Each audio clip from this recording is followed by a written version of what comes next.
Is the government about to betray the spirit of Brexit? Well, that's the accusation of leading Brexiteers such as Jacob Rees-Mogg amid reports that ministers are planning to realign the UK with some EU regulations. Why would Sir Keir Starmer's regime choose to do a deal with Brussels, a Brussels that Donald Trump detests so much? He calls them a foe created to rape and pillage the USA. Why go Brussels at this point? With the European Union and the way that it prosecutes its move towards ever greater union.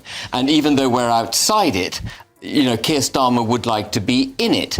What does dynamic alignment actually mean for Britain? It's the technical term causing absolute chaos in Labour right now, and the reason Starmer's team panicked on Tuesday when reports surfaced about their EU negotiations. Behind this bureaucratic language lies something profound. British farmers and food producers would be forced to follow EU rules they have no voice in creating, enforced by EU judges they cannot elect or remove. This isn't just policy, it's about who governs Britain. In the next 10 minutes, I'll break down exactly what's happening, why it matters, and what it reveals about Labour's true Brexit position. That in September 2023 in Montreal, Keir Starmer thought he was off the cameras, but the cameras were still rolling, and he said that if I were ever to become Prime Minister of the United Kingdom, I will align us so closely with the European Union. Of course, it makes very challenging, I think prohibits, a trade deal with the United States.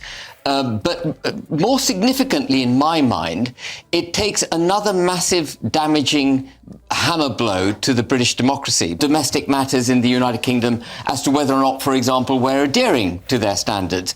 This is all about Keir Starmer and people like him effectively. Before we move on, I'd like to ask you a small favor. If you appreciate this content, please take a second to like this video and subscribe to the channel. Over 98% of you watch the videos without subscribing. It costs you nothing, but it makes a huge difference to us. So did you click the subscribe button? Great, thank you so much. Now, back to the video. Tuesday's political earthquake shook Labour headquarters to its core. Inside sources reveal that Keir Starmer's carefully constructed facade crumbled when news broke of secret negotiations between EU Relations Minister Nick Thomas-Symonds and Brussels officials. The Labour leadership had desperately hoped to keep these talks under wraps, but the Sun's explosive report exposed what many Brexit supporters have long suspected. Labour's public commitment to respecting Brexit appears increasingly hollow. We see it practically through the Schengen zone. You were talking about illegal migration earlier.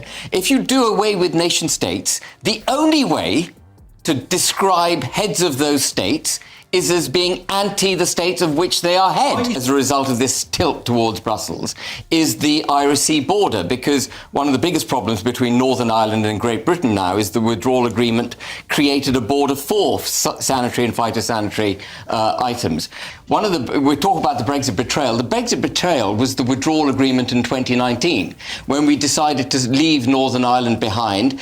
And paradoxically, one of the issues that becomes less problematic, people in Europe are heading rapidly away from actually having nation states. France, Germany, Netherlands, Poland, they're all going to become one morass of nothingness if Brussels gets its way. Thomas-Symonds has been quietly discussing a controversial dynamic alignment policy for UK food and agricultural standards with EU counterparts. But why the secrecy? The answer becomes painfully obvious when you understand what dynamic alignment actually entails. This isn't some minor technical adjustment to trade policy. It represents a fundamental surrender of British sovereignty in a key economic sector. What makes this revelation so explosive is the jurisdiction issue. Under this arrangement, British farmers and food producers would find themselves answerable to EU courts and judges, nearly 8 years after the British public voted to leave the European Union. The timing couldn't be more politically toxic for Labour, who've spent years reassuring Brexit voters they wouldn't be dragged back under Brussels control. Lord Frost, who negotiated the original Brexit deal, didn't mince words in his assessment to The Sun, calling the proposal a betrayal of Brexit principles. His critique hits at the heart of Labour's credibility problem. How can a government claim to respect the democratic decision to leave the EU while simultaneously negotiating to place British producers back under EU legal jurisdiction? This contradiction exposes the growing gap between Labour's public messaging and their behind closed doors actions. The technical details of dynamic alignment reveal why this has sent Labour into panic mode. British producers would be forced to follow EU regulations without having any voice in creating those very rules. They would effectively become rule takers rather than rule makers, the exact opposite of what Brexit was meant to achieve. More troublingly, any disputes would be settled by EU judges that British citizens neither elect nor can remove from office. This arrangement stands in stark contrast to Labour's carefully crafted Brexit stance.